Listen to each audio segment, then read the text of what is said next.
Di balik setiap perilaku pasti ada motivasi. Dalam video ini saya akan menjelaskan mengenai motivasi dalam ranah perilaku konsumen. Konten video ini dibagi menjadi 3, yaitu mengenai motivasi, needs theory, dan proses motivasi. Let's begin with what is motivation. Motivation is a driving force that causes someone to act or do something. Suatu faktor pendorong yang menyebabkan seseorang untuk melakukan sesuatu.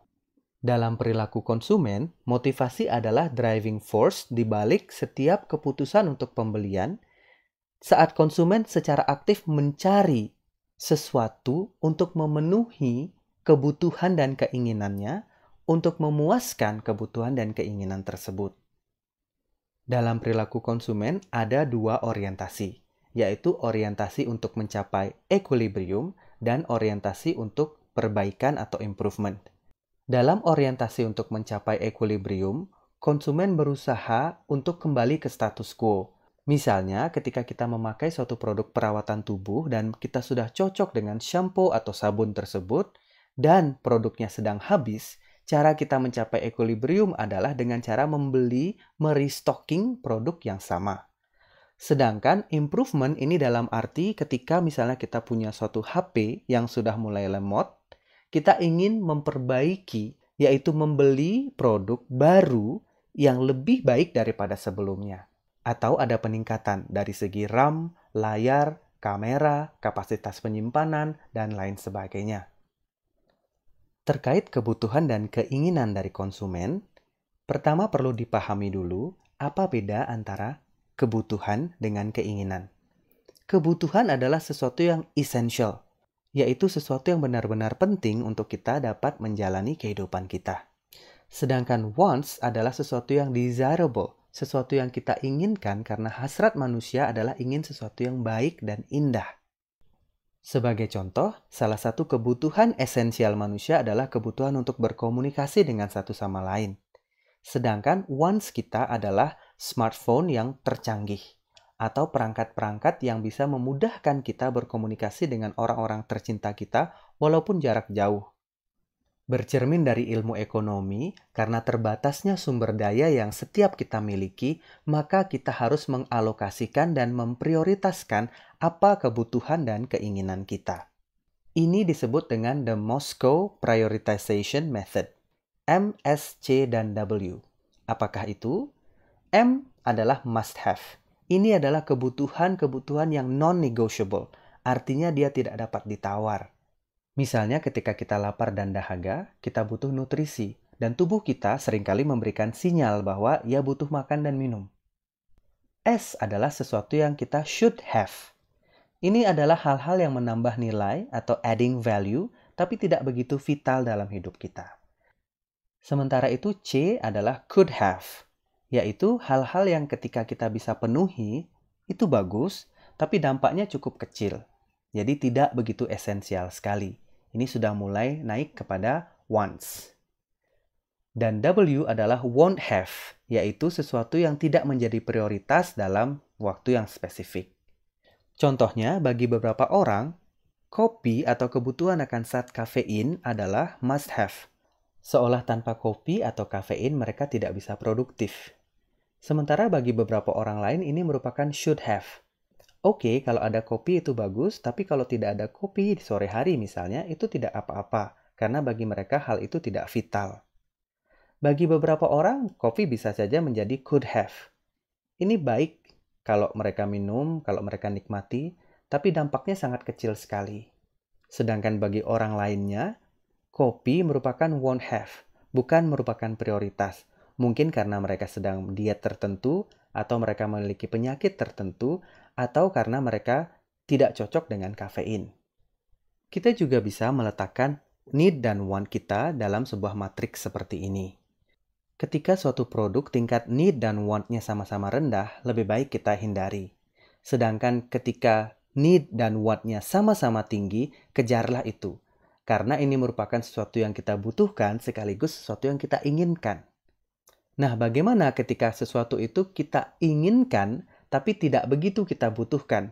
Kita harus bertanya kepada diri sendiri, apakah hal tersebut penting untuk kita prioritaskan sekarang? Misalnya, di saat pandemi atau resesi, kita ingin memiliki kendaraan yang baru, sedangkan kendaraan kita masih cukup bagus. Kita harus bertanya pada diri sendiri, haruskah kita prioritaskan itu sekarang atau kita bisa menunggu? Ada kalanya sesuatu itu kita butuhkan, tapi kita tidak inginkan. Contohnya, lebih rajin berolahraga, mengikuti kelas-kelas yoga yang ada di luar ruangan, untuk menghindari klaster di dalam gym.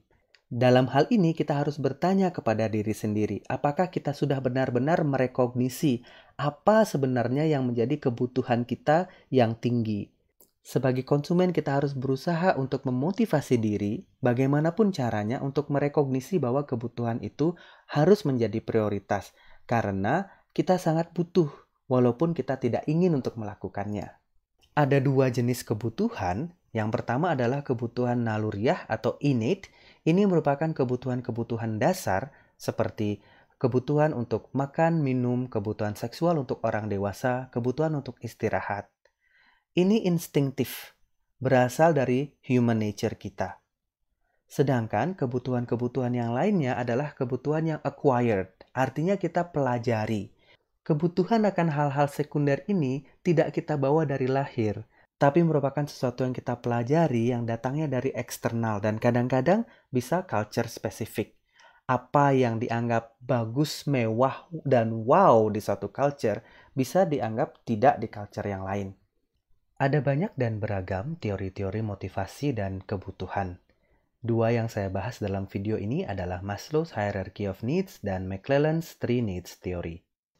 Maslow's Hierarchy of Needs adalah suatu teori yang sangat populer dalam ilmu sosial yang menyatakan kebutuhan manusia bisa dibagi menjadi 5 tingkatan.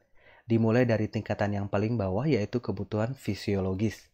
Kebutuhan akan makanan, minuman, tempat istirahat, dan kebutuhan seksual bagi orang dewasa. Kemudian meningkat menjadi kebutuhan akan rasa aman, lalu kebutuhan sosial, di mana kita butuh untuk dicintai, diterima, dan merasa kita berada menjadi bagian dari sesuatu atau sense of belonging. Meningkat menjadi kebutuhan akan self-esteem, yaitu kebutuhan akan dihormati atas capaian dan prestasi kita, dan self-actualization, yaitu bagaimana kita bisa merealisasikan potensi kita yang sebenarnya.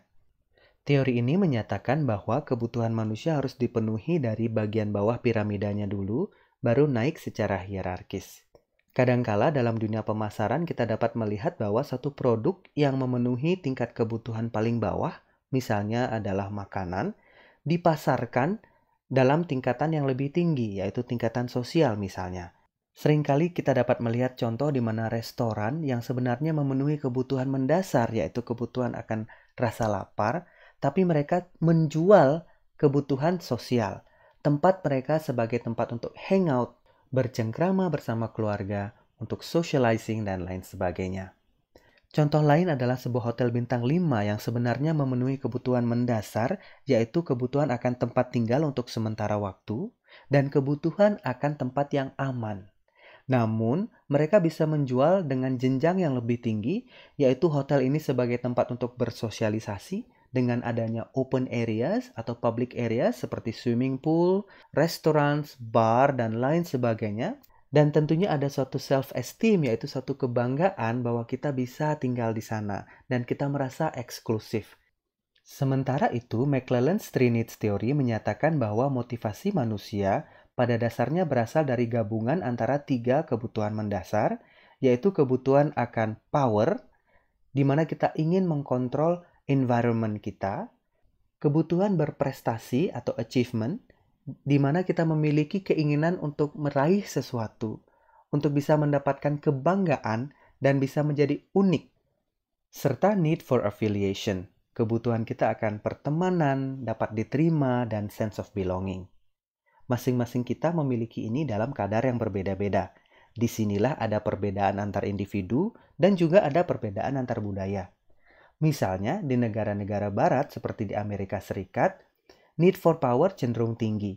Maka dari itu, salah satu cara orang untuk menyatakan ini adalah dengan memiliki mobil yang besar, sehingga mereka bisa menunjukkan, ini loh, saya punya kuasa. Sedangkan di negara-negara timur seperti di Indonesia, Need for affiliation kita sangat tinggi. Oleh karena itu, banyak orang yang suka memiliki mobil dengan 7-seater, di mana mereka bisa membawa keluarga mereka. Namun ada juga orang yang cenderung ingin unik. Oleh karena itu, biasanya mereka ketika membeli kendaraan atau produk-produk lainnya, mereka ingin memiliki sesuatu yang lain daripada yang lain. Model dalam proses motivasi diawali dengan adanya keinginan, kebutuhan, atau hasrat yang belum terpenuhi. Ini menjadi tension atau ketegangan. Seperti ketika kita memiliki rasa lapar, mungkin perut kita mulai keroncongan. Tension ini menjadi suatu drive atau motivasi. Motivasi atau drive ini kemudian bergabung dengan proses kognitif yang ada dalam otak kita dengan learning atau pengalaman kita di masa lampau, sehingga menjadi behavior. Mungkin ketika kita lapar, tapi satu-satunya tempat yang buka di dekat dengan kita adalah tempat di mana sebelumnya kita makan di sana dan kita sakit perut, akhirnya kita memutuskan untuk memesan sesuatu melalui ojek online. Itu adalah behaviornya. Setelah behavior ini terjadi, kita sudah makan, terjadilah goal atau need fulfillment. Tujuan kita, yaitu pemenuhan akan rasa lapar, dan kebutuhan tadi sudah terpenuhi. Karenanya, ketegangan tadi bisa direduksi. Namun, beberapa jam kemudian kita akan merasa lapar lagi dan proses ini akan berulang kembali. Keinginan, hasrat, dan kebutuhan yang tidak terpenuhi dapat menjadi ketegangan yang kemudian bisa menjadi motivasi kita dalam mengejar sesuatu, sampai hal tersebut terpenuhi. Setidaknya sebagian. Ada 3 jenis motif. Yang pertama adalah motif rasional, yang berdasarkan kriteria objektif seperti spesifikasi, fitur, dan harga. Kemudian ada motif emosional yang berdasarkan kriteria subjektif seperti status sosial, kebanggaan, atau image yang dimunculkan oleh satu produk atau jasa atau experience yang kita alami. Yang terakhir adalah motif laten, di mana konsumen ini tidak aware atau tidak menyadari akan suatu motif sampai adanya produk yang available untuk bisa memenuhi kebutuhan tersebut. Sebagai contoh, mungkin selama ini kita baik-baik saja mencincang dengan peralatan yang kita punya di dapur secara manual. Namun ketika kita menyadari bahwa ada food processor yang dapat memudahkan kita untuk mencincang, memproses, menggiling bahan-bahan baku mentah makanan, kita menjadi ingin memiliki hal tersebut dan ini menjadi motif bagi kita. Motif bisa muncul dengan berbagai cara. Salah satunya adalah secara fisiologis, di mana kebutuhan biologis kita mengharuskan kita untuk makan, minum, dan lain sebagainya. Kemudian ada motif yang muncul secara emosional, dari kita menghayal, bermimpi, misalnya. Ada motif yang muncul secara kognitif, mungkin kita memikirkan sesuatu secara random atau adanya inspirasi. Motif juga bisa muncul dari lingkungan. Contohnya ketika kita pergi ke suatu tempat dan mencium aroma kopi yang demikian nikmat, kita juga ingin membelinya. Motif yang bertahan kemudian bisa menjadi goal atau tujuan kita sebagai konsumen. Nah, tujuan ini ada 2 jenisnya. Yang pertama adalah tujuan generik. Misalnya saya butuh membeli ponsel pintar baru. Dan tujuan juga bisa produk spesifik. Contohnya saya ingin membeli smartphone model X dari brand Y. Yang perlu kita sadari bahwa motivasi bersifat dinamis. Karena konsumen memiliki banyak jenis kebutuhan dan keinginan. Dan keinginan tidak bisa sepenuhnya terpuaskan. Ketika kita sudah memuaskan satu kebutuhan, kebutuhan lain akan muncul. Dan kebutuhan-kebutuhan itu masing-masing juga memiliki goal yang berbeda-beda. Konsumen lebih aware terhadap goal kita daripada kebutuhan. Misalnya, bagaimana saya tahu berapa megapiksel yang saya butuhkan dalam smartphone saya? Atau berapa banyaknya RAM yang saya butuhkan dalam laptop saya. Yang kita bisa tahu adalah goal-nya, karena ada produk-produk yang menyatakan bahwa laptop ini punya 8 atau 16 GB RAM, atau HP ini memiliki 12 atau 40 megapiksel kamera. Nilai-nilai atau value kita, personality, konsep diri kita sangat mempengaruhi tujuan-tujuan kita dalam membeli sesuatu. Ada orang yang cenderung mencari spesifikasi, ada orang yang cenderung mencari gengsi, ada yang cenderung gabungan antara dua-duanya, ada yang cenderung mencari yang termurah. Pengalaman-pengalaman kita juga mempengaruhi motivasi dan goal kita. Dan yang terakhir, motivasi sangat sulit untuk diprediksi. Semoga video ini dapat memberikan gambaran bagaimana motivasi dalam konteks perilaku konsumen. Don't forget to subscribe to get the latest updates on educational contents. Stay inspired, be inspiring.